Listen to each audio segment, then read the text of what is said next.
श्रीमहागुरुभ्यो नमः। हरिः ओम्। सदाशिवसमारम्भां शङ्कराचार्यमध्यमाम् अस्मदाचार्यपर्यन्तां वन्दे குருபரம்பராம்.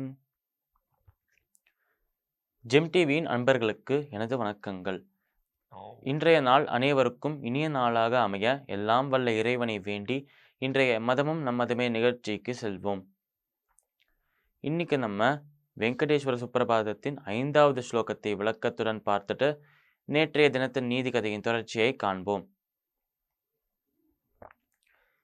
அத்யாதி சப்தரிஷயர் சமுபாஸ்ய சந்தியாம் ஆகாஷ சிந்து கமலானி மனோஹராணி ஆதாய பாதயுகமர்ச்ச இதும் பிரபன்னா சேஷாத்ரிசேகர விபோ தவ சுப்பிரபாதம்.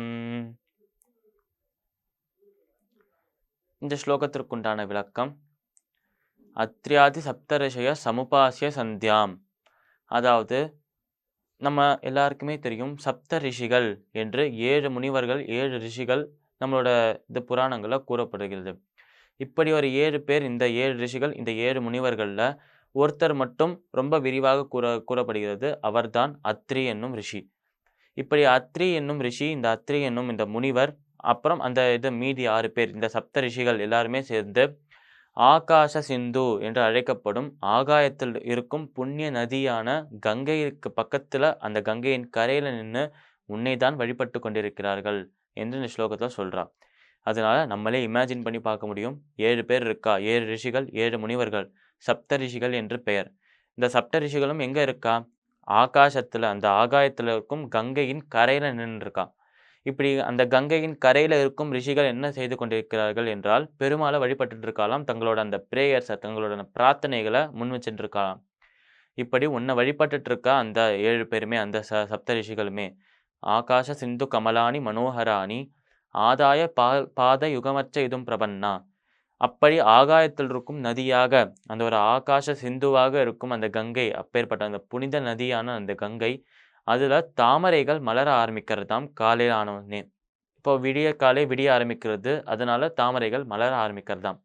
இப்படி மலர்ந்த தாமரைகளை பார்க்கறாலாம் இந்த ரிஷிகள்.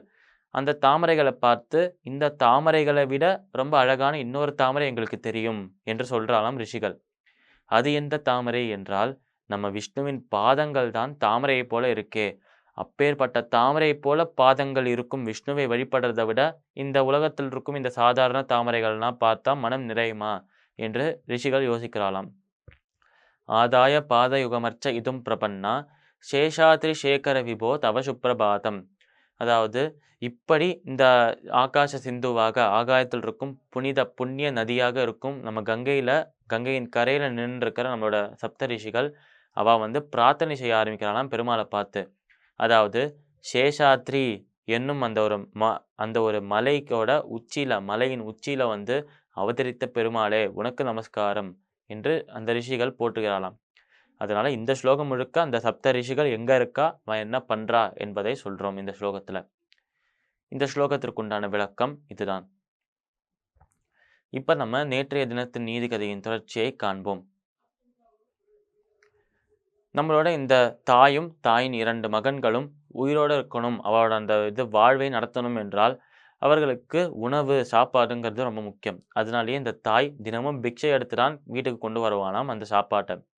திடீர்னு ஒரு நாள் என்ன ஆகுதுன்னா, இந்த தாய்க்கு ரொம்ப உடம்பு முடியாமல் போயிடுறது. அதனால் அன்னைக்கு ஒரு நாள் உடம்பு முடியாமல் போனதுனால ஒரு நாளுக்கு அந்த குடும்பத்தில் யாருமே எதுவுமே சாப்பிடலையாம். அதனால அடுத்த நாள் ஆறுது, அடுத்த நாளும் அந்த தாய்க்கு உடம்பு சரியாகலையாம், அப்படியே தான் இருக்கலாம்.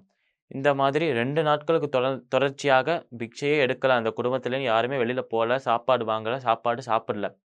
அதனாலேயே உடம்புல எல்லாம் எனர்ஜியெல்லாம் போய் ரொம்ப வீக்காக, ரொம்ப பலவீனமாக மாறிக்கொண்டார்கள் அந்த 3 பேருமே. இந்த மாதிரி 3 பேருமே இருக்கும் பொழுது அந்த குடும்பத்தில் தாய் 2 மகன்கள் இருந்தார்கள் என்று சொன்னேன். அந்த 2 மகன்களில் ரொம்ப மூத்தவனாக இருப்பவர், எல்டர் சன்னாக இருப்பவர், அவர் என்ன பண்ணுறாருன்னா நம்ம தாயிட்ட போய் சொல்கிறாளாம், இந்த மாதிரி நீ தினமும் போயிட்டு நான் பிக்ஷை எடுக்க வேண்டிய அவசியம் இல்லை, இப்போ உடம்பு சரியில்லையாலும் அதனால் ரெஸ்ட் எடுத்தால் போதும், நான் போயிட்டு பிக்ஷை எடுத்து உங்கள் 2 பேரோட வயிற்றை நிரப்புறதுக்காக நான் போய் பிக்ஷை எடுத்து கொண்டு வரேன் சாப்பாட்டை என்று அந்த மூத்த மகன் அந்த வீட்டிலேருந்து கிளம்புறாராம். இப்படி கிளம்பின அந்த மகன் முதல்ல எங்க போனார்?